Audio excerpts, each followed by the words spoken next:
Hello teacher, I'm going to tell you a short talk on strategy. Number 1. Firstly, the speaker thanks for calling the Starlight Cinemas info line.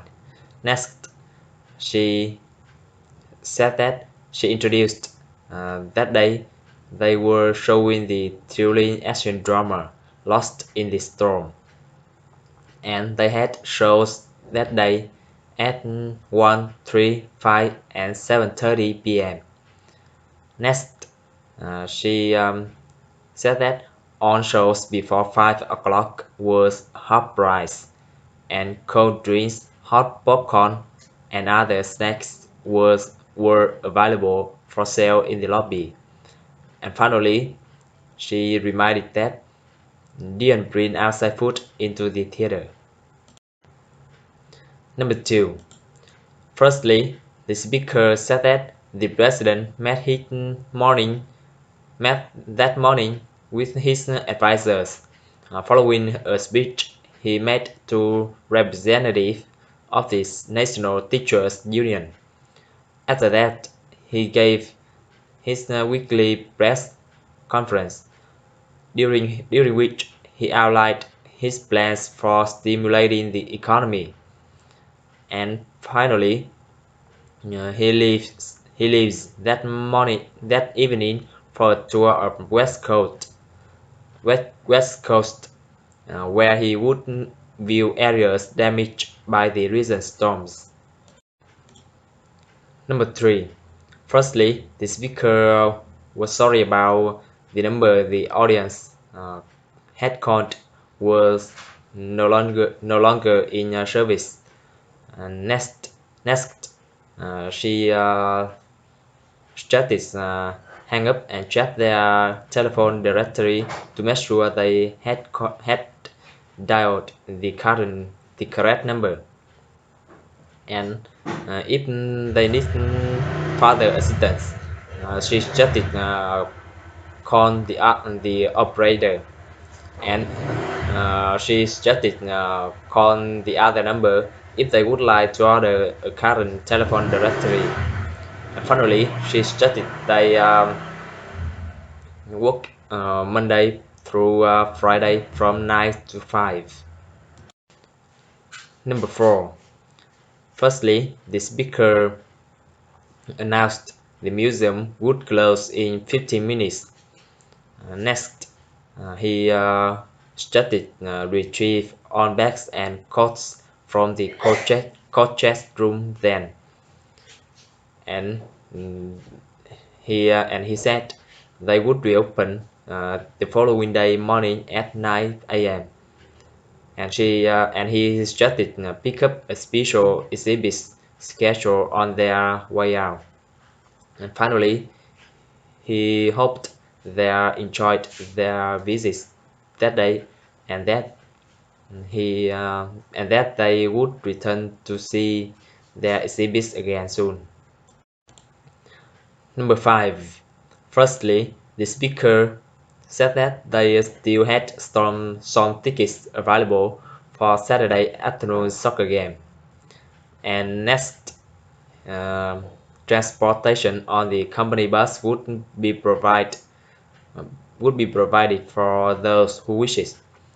And next, uh, he suggested send an email message to Mr. Kim in the Human Resources office before 5 o'clock, uh, and if they was interested in attending the game, and let him know how many tickets they would need and whether or not they plan to ride the company bus.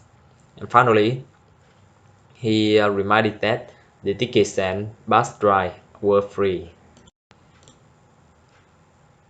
Number 6.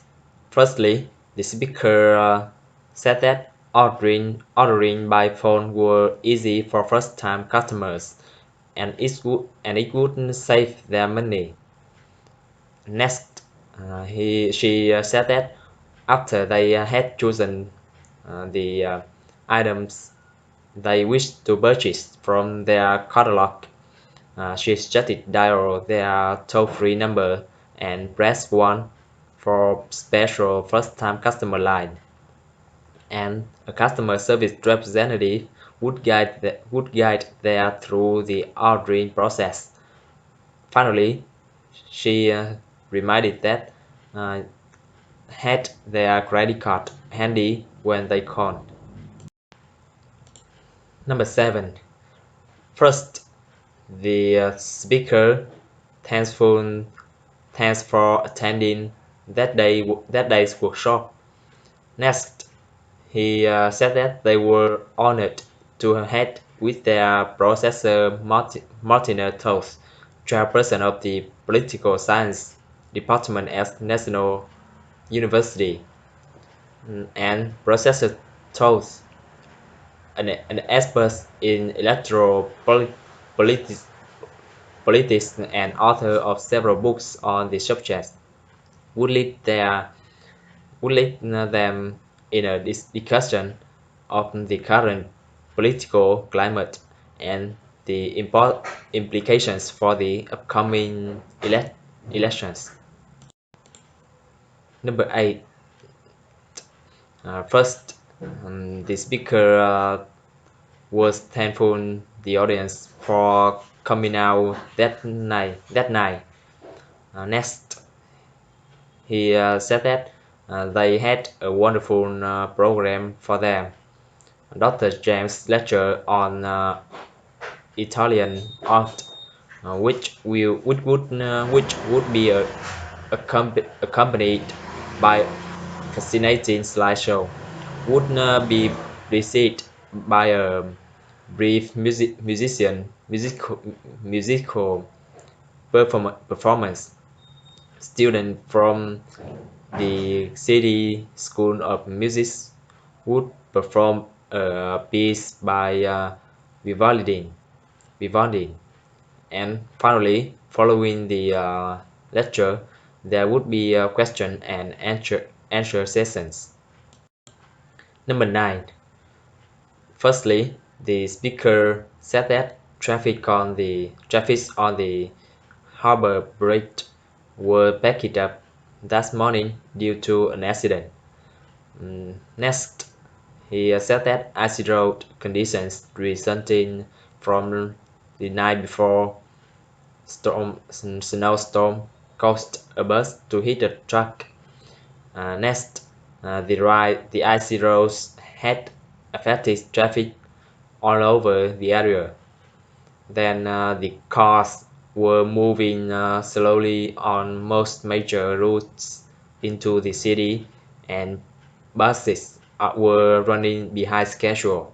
Finally, he reminded that allow themselves extra time for getting to work that morning, and be careful out there. Number 10. Firstly, the speaker said that reminded that customers were asked not to park in the lot next door because that lot belongs to the Joe's restaurant, and their car would be towed if they parked there. Next, he suggested park in the lot behind the ABC supermarket if street parking was not available.